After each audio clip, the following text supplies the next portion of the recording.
asıl gerek däli sevgi, içim dolu görgi, ýagdaýymy soralara kavuşkur gurgun. Men hasrattan içim dolu tümlük, çägi bolmadyk, çekilmedik ömrüm.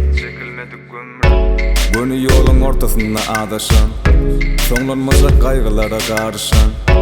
Yüregimde enlik bolly ağıram, kömek sora, bir Hudaý çağıran. Ömre mani döretdi, onuň makan makşy, çala öňe ýöretdi, atyp giden ataşy.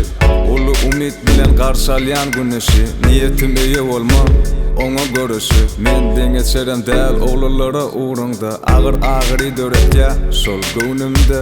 Bu gysgaçyk yüregimiň bölegi, ömür uzak wagt gysga soňun bile göreli. Men sevgim renklecek, türlü renklere görkezmek üçin sana birisin.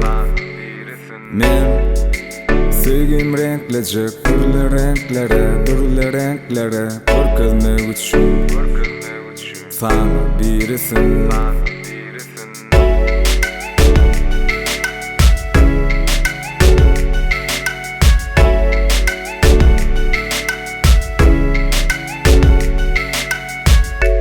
Anamyny ödäp bilmediklemken, anamymy ödäp bilmediklerken, belki maňa halaskardyr bu kär.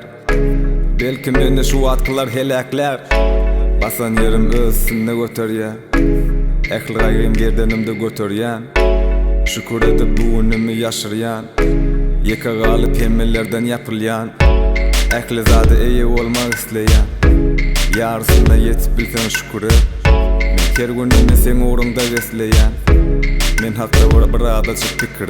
Men deňeçerem däl oglalara uğrunda, ağır döretýä şol göwnümde. Bu gysgaçyk yüregimiň bölegi, ömür uzak wagt gysga soňun bile göreli. Men sevgim renklecek, türlü renklere görkezmek üçin sana birisin.